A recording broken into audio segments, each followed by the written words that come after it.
Uh, So Marlene, it is wonderful to be able to connect with you today and have this interview for our book, Golden Wisdom of Love, Legends and Legacies. So happy to see you here today. I'm glad I could be here with you. Awesome. So what made you decide to write a chapter in this book? Sharon coerced me. That sounds like our Sharon. Yeah, I had no intention of it, but she started sending me notes and wouldn't give up till I said yes. And what is your chapter about? Basically, it's about this last chapter of my life and how I've been dealing with it. I was, they designated me terminal 5.5 years ago. Wow. And so far, And here you are. they can't terminate me. Thank goodness. So I'm still here and doing extraordinarily well considering everything. So it's about how to prepare for the end and live fully in the process. And that can be a challenge just because there's so many things that enter the picture. It can be, Yeah. it's like going through the stages of grief in so many ways. But I try to do it with a good sense of humor and a lot of positivity. I've had plenty of challenges in life, and writing is the one thing that has helped me move through it easily and find the silver lining in everything, the joy in it. Even the worst news can have good news in it. Yes. It pinpoints your perception into what is really important in life.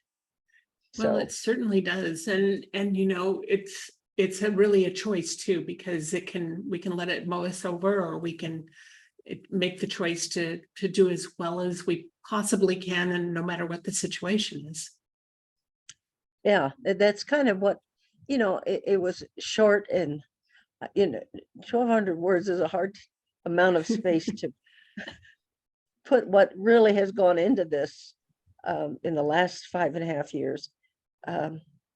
My mother lasted a year with it. My sister lasted 4 before she needed a double lung transplant.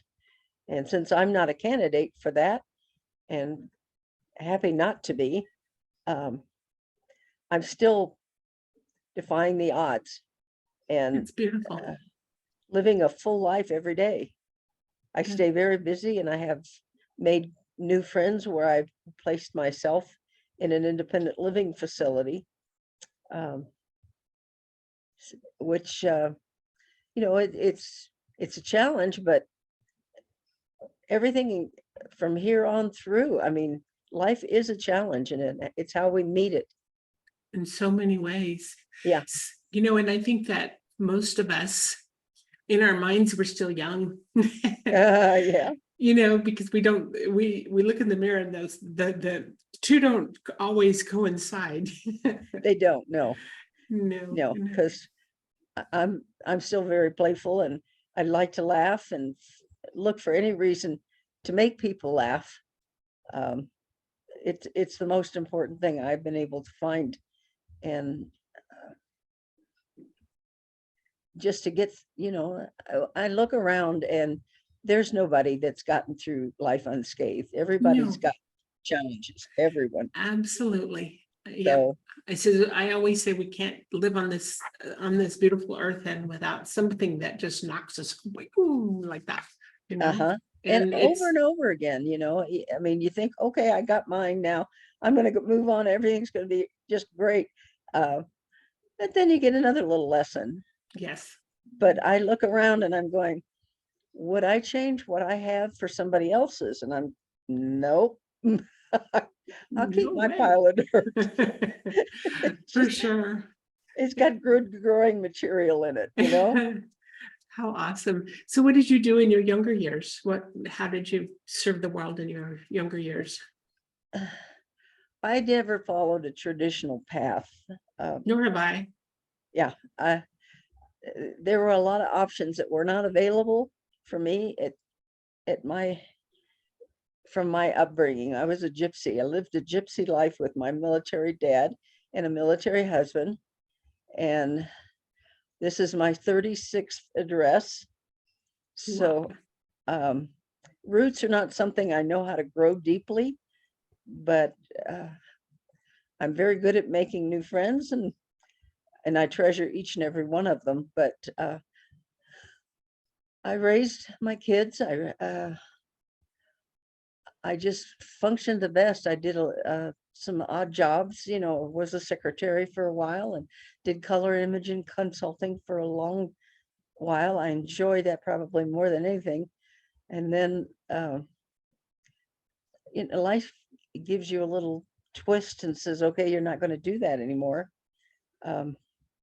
Bell's palsy knocked me down, paralyzed half my face permanently, and Wow. left me with some interesting things to get used to, different than what I've been. So some of the things I've done, have all been temporary, but But it led you to mostly it was a be lot of who you caregiving. are. That's awesome. So what do you hope when somebody picks up this book and reads your chapter? What do you hope that they gain from it? Perseverance and adaptability and a sense of humor is the one thing. No matter how short your time is, it's, I think, the most necessary ingredient in life. To me, it's like, okay, I'll get knocked down 3 times, but I'll get up 4. Right. Absolutely. Wow. It's you can never give up, and there's always a circle of people, even if you don't know them now, that will surround you and help you. Mhm. Um, I've only been here in my little apartment for 9 months. And I've made some good friends already. That's It awesome. just back in it, I used to live up here many years ago. That's where I met Sharon, and we have been good friends ever since. It just some people, you connect with on a deeper level than you can others. Well, and she's And our sparkle plenty, so. yeah, she's the butterfly effect in the world. Right, absolutely. So Wow. she asked me, she said she read my blogs and she reads them regularly. And I started doing that when I got the bells because I was bedridden for almost 2 years. Wow. I couldn't stand up and couldn't watch television. I had to stop sewing. I had to stop doing pretty much anything that had movement involved. It hit pretty hard, but Wow. it's the writing was what that's when I started blogging and trying to reach out to other people, because everybody's facing something. And Right. if we can do it together, um, even strangers, I know people all over the world now, and we help each other. And that's kind of what I want to do with the story. That's beautiful. So beautiful. And you shine it as an example because most people would have just been kind of sad and not do anything, not try to mix with anybody else and just stay to themselves and feel sorry for themselves. But look what you're doing. It's amazing. Beautiful. Well, life is about connection. Mhm. If you don't have it, then you're not living. That's true. Yeah. So, I was upstairs for 2 hours this morning with a bunch of older women, and they all bring their handwork, their needlework or something, and we don't get a lot of stitching done, but we sure do share a You lot of get good a lot of ideas and laughs, a lot of good times, huh? yeah, help Yeah. each other. Uh-huh. So Well, I'm so appreciative of being able to have this connection with you now and that you would participate in this book. And it really warms my heart to see that, wow, look at you shine as an example of what can be done.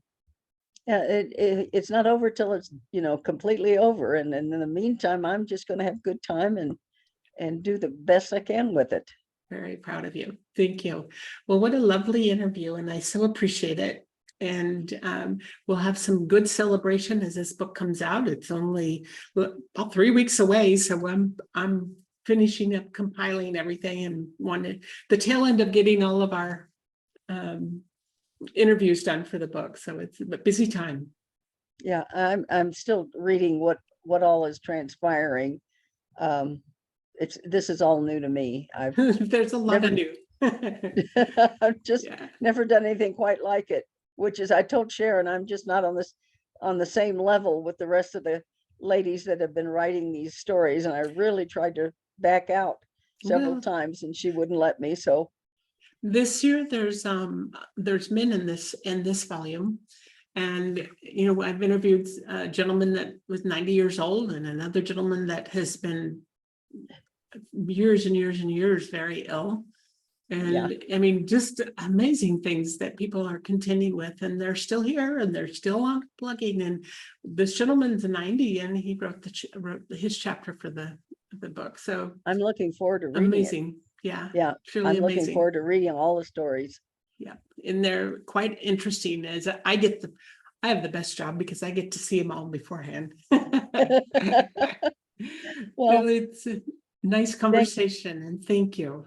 Thank you very much too. And thanks for being tenacious and letting us work through this until we got it done. Oh, that's what we do. All right, take good care of you and I'll look forward to meeting you in person someday. Okay, bye-bye. All righty, thank you. Bye.